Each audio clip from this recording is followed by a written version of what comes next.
Hello, അസ്സലാമു അലൈക്കും. ഇന്ന് ഞാൻ സിമ്പിൾ ആയിട്ട് ഉണ്ടാക്കിയെടുക്കാൻ പറ്റുന്ന ഒരു അടിപൊളി ക്രിസ്പി ആയിട്ടുള്ള വടയുടെ റെസിപ്പിയാണ് കൊണ്ടുവന്നിട്ടുള്ളത്. നമ്മൾ സാധാരണ ഉഴുന്നൊക്കെ അരച്ച് കുതിർത്ത് അങ്ങനെയൊക്കെ അല്ല ചെയ്യണം. ഇപ്പൊ ഇതിന് അതിന്റെ ആവശ്യമൊന്നുമില്ല, കാരണം നമ്മൾ ഇത് അരിപ്പൊടി വെച്ചിട്ടാണ് ചെയ്യുന്നത്. നല്ല ടേസ്റ്റിയാണ്, ആർക്ക് വേണമെങ്കിലും ഉണ്ടാക്കിയെടുക്കാൻ പറ്റുന്ന ഒരു സിമ്പിൾ റെസിപ്പിയാണ്. അപ്പൊ നമുക്ക് നോക്കാം ഇത് ഉണ്ടാക്കുന്നത് എങ്ങനെയാന്നുള്ളത്.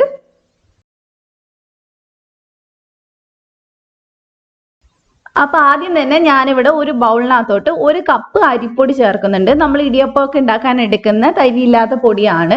വറുത്തതോ വറുക്കാത്തതോ ഏതായാലും കുഴപ്പമില്ല. അതിന്റെ കൂടെ ഒരു 1/4 കപ്പ് റവയും കൂടി എടുത്തിട്ടുണ്ട്. പിന്നെ നമ്മൾ ഇതിനകത്തോട്ട് ഒരു 2 പച്ചമുളക് ചേർക്കുന്നുണ്ട്. എരിവ് നോക്കിയിട്ട് ചേർക്കുക. അതുപോലെ തന്നെ ഇഞ്ചി ചെറുതായിട്ട് അരിഞ്ഞത് 1 ടേബിൾ സ്പൂൺ ചേർത്തിട്ടുണ്ട്. പിന്നെ 1 കപ്പ് തൈര് ചേർത്തിട്ടുണ്ട്. ഒത്തിരി പുളിയില്ലാത്ത തൈര് എടുക്കാൻ നോക്കുക. പിന്നെ ആവശ്യത്തിന് ഉപ്പും കൂടി ഇട്ട് കൊടുക്കുക. ഇനി നമ്മൾ ഇതിനകത്തോട്ട് ചേർക്കുന്നത് 1 കപ്പ് വെള്ളമാണ്. 1 കപ്പ് ചിലപ്പോൾ മതിയാവില്ല, അപ്പൊ നമുക്ക് വേണമെങ്കിൽ ലാസ്റ്റ് ചേർക്കാം. അപ്പൊ ആദ്യം 1 കപ്പ് ചേർത്തിട്ട് ഇനി ഇത് നല്ലപോലെ മിക്സ് ചെയ്തെടുക്കുക. ഒട്ടും കട്ടയൊന്നും ഇല്ലാതെ മിക്സ് ചെയ്തെടുക്കാൻ നോക്കുക. അപ്പൊ ഞാൻ ഒരുവിധം നന്നായി മിക്സ് ചെയ്തെടുത്തിട്ടുണ്ട്. പക്ഷെ ഇത് കുറച്ച് കട്ടിയായിട്ട് ഇരിക്കണേ. അപ്പൊ ഞാൻ ഒരു 1/4 കപ്പ് വെള്ളം കൂടി ചേർക്കുന്നുണ്ട്. വെള്ളം ഇച്ചിരി കൂടിപ്പോയി എന്ന് വെച്ചാൽ ഒന്നും വരാൻ പോകുന്നില്ല, കാരണം നമ്മൾ ഇത് വറ്റിച്ചെടുക്കുന്നുണ്ട്. അപ്പൊ നന്നായിട്ട് നമുക്കൊന്ന് മിക്സ് ചെയ്തെടുക്കാം. വെള്ളം കുറയാൻ പാടില്ല കേട്ടോ, കുറഞ്ഞു കഴിഞ്ഞാൽ നമുക്ക് ഇത് നന്നായിട്ടൊന്ന് റെഡി ആയിട്ട് കിട്ടൂല. അപ്പൊ ഈ ഒരു പരുവത്തിലാണ് വേണ്ടത്. അപ്പൊ ഇനി നമുക്ക് ഇത് വേവിക്കാനായിട്ട് ഞാനിവിടെ ഒരു കടായി വെച്ചിട്ടുണ്ട്. അതിനകത്തോട്ട് നമുക്കിത് ചേർത്ത് കൊടുക്കാം. ഇനി ലോ ഫ്ലെയിമിൽ വെച്ചിട്ട് നമുക്കിതൊന്ന് വറ്റിച്ചെടുക്കണം. ഇതിലെ വെള്ളം മുഴുവൻ കളഞ്ഞെടുക്കണം. അപ്പൊ ഉപ്പ് കുറവാണെങ്കിൽ ഈ സമയത്ത് ഉപ്പ് വേണമെങ്കിൽ ചേർത്ത് കൊടുക്കാം. അപ്പൊ നന്നായിട്ട് നമുക്കിതൊന്ന് വേവിച്ചെടുക്കാം. ഇതിലെ വെള്ളം മുഴുവൻ വറ്റി ഇത് മാവ് മുഴുവൻ നമുക്ക് ഈ പാനിൽ നിന്ന് വിട്ട് വരുന്ന ഒരു പരുവം, ആ ഒരു പരുവം ആവുന്ന വരെ നമ്മൾ ഇതൊന്ന് വേവിക്കണം. അപ്പൊ ഇത് ഓൾമോസ്റ്റ് ഇല്ല, വെള്ളമൊക്കെ പോയിട്ടുണ്ട്, മുഴുവനായിട്ട് പോയിട്ടില്ല, കാരണം ഇത് നല്ലപോലെ പാനിൽ ഇങ്ങനെ പിടിച്ചിരിക്കുകയാണ്. അപ്പൊ ഇതുപോലെയല്ല വേണ്ടത്. നല്ലോണം നമ്മളിങ്ങനെ ഇളക്കുന്ന സമയത്ത് പാനിൽ നിന്ന് മൊത്തത്തിലെ മാവ് വിട്ട് വരണം. ആ ഒരു പരുവാവുന്നത് വരെ ഒന്ന് വേവിച്ചെടുക്കുക. ഒരുപാട് സമയമൊന്നും വേണ്ട കേട്ടോ, പെട്ടെന്ന് റെഡി ആയിട്ട് കിട്ടും. ദേ ഇപ്പൊ കണ്ടില്ലേ, മാവെല്ലാം കൂടി ഒരുമിച്ചായിട്ടുണ്ട്, പാനിൽ നിന്ന് നന്നായിട്ട് വിട്ട് വരുന്നുണ്ട്. അപ്പൊ ഈ ഒരു പരുവാണ് നമുക്ക് വേണ്ടത്. ഇനി നമുക്ക് തീ അങ്ങ് ഓഫ് ചെയ്യാം. എന്നിട്ട് നമുക്ക് വേറൊരു ബൗളിനകത്തോട്ട് ഇത് മാറ്റിയിടാം. അപ്പൊ ഞാൻ ഇത് ഒരു ബൗളിനകത്തോട്ട് മാറ്റിയിട്ടുണ്ട്. ഇപ്പൊ ചൂട് മൊത്തമൊന്നും പോയിട്ടില്ല, പക്ഷെ നമുക്ക് ജസ്റ്റ് ഒന്ന് തൊടാൻ പറ്റുന്ന ഒരു പാകമായിട്ടുണ്ട്. ഈ സമയം ആകുമ്പോൾ ഒന്ന് മിക്സ് ചെയ്ത് കൊടുക്കുക. പിന്നെ അതിനകത്തോട്ട് ഞാൻ ഒരു സവാള ചേർക്കുന്നുണ്ട്. സവാള ചെറിയ പീസായിട്ട് കട്ട് ചെയ്ത് ചേർക്കുക. ഇനി ഇതിനകത്തോട്ട് ഞാനൊരു 10-12 കുരുമുളക് ചേർക്കുന്നുണ്ട്. ചതക്കാതെ മുഴുവനായിട്ടാണ് ചേർത്തിട്ടുള്ളത്. നിങ്ങൾക്ക് എങ്ങനെയാണെന്ന് വെച്ചാൽ അതുപോലെ ചെയ്താൽ മതി.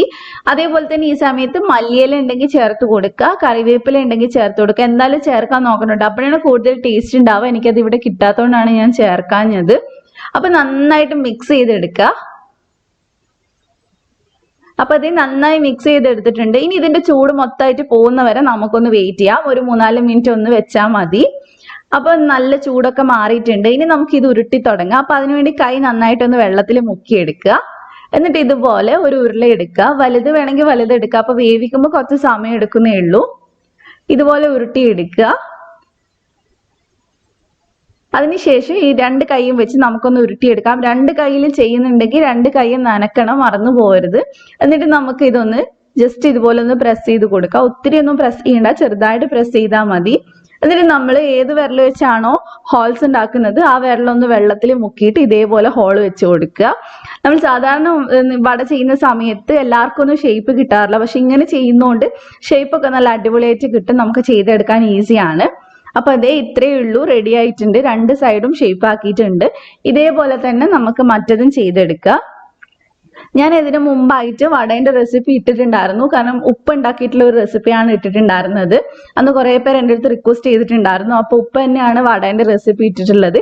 അപ്പൊ അത് കാണാത്തവരും ഒന്ന് കാണുക. നല്ല റെസിപ്പിയാണ്, ഒട്ടും ഫെയിൽ ആവാതെ ചെയ്യാൻ പറ്റുന്ന ഒരു റെസിപ്പിയാണ്. അപ്പൊ ഇനി ഞാൻ എല്ലാം ചെയ്തെടുത്തിട്ടുണ്ട് കേട്ടോ. ഇത് നമ്മൾ വെക്കുന്ന സമയത്ത് പ്ലേറ്റിൽ നന്നായിട്ട് ഓയിൽ തടവിയിട്ട് വേണം വെക്കാനായിട്ട്, ഇല്ലെങ്കിൽ നമുക്ക് എടുക്കുമ്പോൾ ബുദ്ധിമുട്ടാവും. അതേപോലെ തന്നെ നമുക്കൊരു 10-12 വട ഇത് വെച്ച് ഉണ്ടാക്കിയെടുക്കുക. അപ്പൊ ഇനി നമുക്ക് ഇതൊന്ന് ഫ്രൈ ചെയ്തെടുക്കാം. ഫ്രൈ ചെയ്യാനായിട്ട് ഞാൻ ഇവിടെ പാം ഓയിലാണ് എടുത്തിട്ടുള്ളത്. ഞാനിവിടെ ഓരോന്നായിട്ടാട്ടോ ഫ്രൈ ചെയ്യുന്നത്. നിങ്ങൾക്ക് വേണമെങ്കിൽ കുറേ എണ്ണ ഇട്ട് ഫ്രൈ ചെയ്യാം. പക്ഷേ ഡെയിലി യൂസ് ചെയ്ത എണ്ണ തന്നെ യൂസ് ചെയ്യാതിരിക്കാനാണ് ഞാൻ എപ്പോഴും ഫ്രൈ ചെയ്യുമ്പോൾ ഞാൻ കാണിക്കാറുള്ളത് ഓരോന്ന് വെച്ച് ഫ്രൈ ചെയ്യുന്നതാണ്. അപ്പം അതുകൊണ്ട് തന്നെ നിങ്ങൾക്ക് എങ്ങനെയാണ് വേണ്ടതെന്ന് വെച്ചാൽ അങ്ങനെ ചെയ്യാം. അപ്പം എണ്ണ ഒന്ന് ചൂടുള്ള സമയത്ത് ഇട്ട് കൊടുക്കുക. പിന്നെ നമ്മൾ മീഡിയം ഫ്ലെയിമിൽ മാത്രമേ ഇത് ഫ്രൈ ചെയ്ത് എടുക്കാവുള്ളൂ. കാരണം ഉള്ളൊന്ന് റെഡിയായി കിട്ടാൻ വേണ്ടിയിട്ടാണ്. അപ്പോൾ ഫ്ലെയിം കൂട്ടി വെച്ച് കഴിഞ്ഞാൽ പുറം നല്ല ക്രിസ്പി ആവും, പക്ഷെ ഉള്ളു റെഡി ആവില്ല. അപ്പോൾ മീഡിയം ഫ്ലെയിമിൽ തന്നെ രണ്ട് സൈഡും ഫ്രൈ ചെയ്തെടുക്കാൻ നോക്കുക. അപ്പോൾ ഒരു സൈഡ് ഒന്ന് ചെറുതായിട്ട് റെഡി ആവുന്ന സമയത്ത് നമുക്കിതൊന്ന് തിരിച്ചിട്ട് കൊടുക്കുക. രണ്ട് സൈഡും അത്യാവശ്യം കളർ ആവുന്നത് വരെ ഒന്ന് ഫ്രൈ ചെയ്തെടുത്താൽ മതി. ഇത് പ്രത്യേകിച്ച് ചൂടോടെ കഴിക്കാനാണ് നല്ല ടേസ്റ്റ്. കാരണം നല്ല മൊരിഞ്ഞിരിക്കുന്ന സമയത്ത് നല്ല ടേസ്റ്റ് ആണ്. പിന്നെ നമ്മൾ സാധാ ഉഴുന്നുവടയുടെ ടേസ്റ്റ് അല്ല കേട്ടോ, കാരണം നമ്മൾ ഇതിൽ ഉഴുന്ന് ചേർക്കാത്തതുകൊണ്ട് ആ ഉഴുന്നിന്റെ ടേസ്റ്റ് ഉണ്ടാവില്ല. പക്ഷെ പ്രത്യേകമായിട്ട് നല്ലൊരു രുചിയാണ്. അപ്പൊ ഇത് റെഡി ആയിട്ടുണ്ട്. ഇതേപോലെ തന്നെ നമുക്ക് ബാക്കിയുള്ളതും ഫ്രൈ ചെയ്തെടുക്കുക. അങ്ങനെ ഒരുപാട് എണ്ണയൊന്നും കുടിക്കില്ല.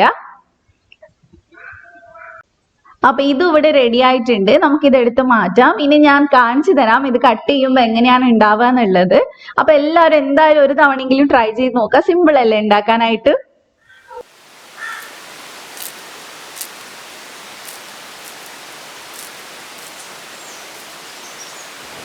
അപ്പൊ നിങ്ങൾക്ക് ഈ മൊരിഞ്ഞ സൗണ്ട് കേൾക്കുമ്പോൾ തന്നെ മനസ്സിലാവുന്നുണ്ടാവും നല്ല ക്രിസ്പി ആയിട്ടല്ലേ എന്നുള്ളത്. അപ്പൊ ഉൾഭാഗം എങ്ങനെയാണ് കേട്ടോ ഉണ്ടാവുക. നല്ലൊരു സ്പൈസി ആയിട്ടുള്ള തേങ്ങാ ചമ്മന്തി ഉണ്ടെങ്കിൽ പൊളിയാണ് കഴിക്കാനായിട്ട്. എല്ലാവരും ഒന്ന് ട്രൈ ചെയ്ത് നോക്കുക. ട്രൈ ചെയ്തിട്ട് ഫീഡ്ബാക്ക് പറയാ.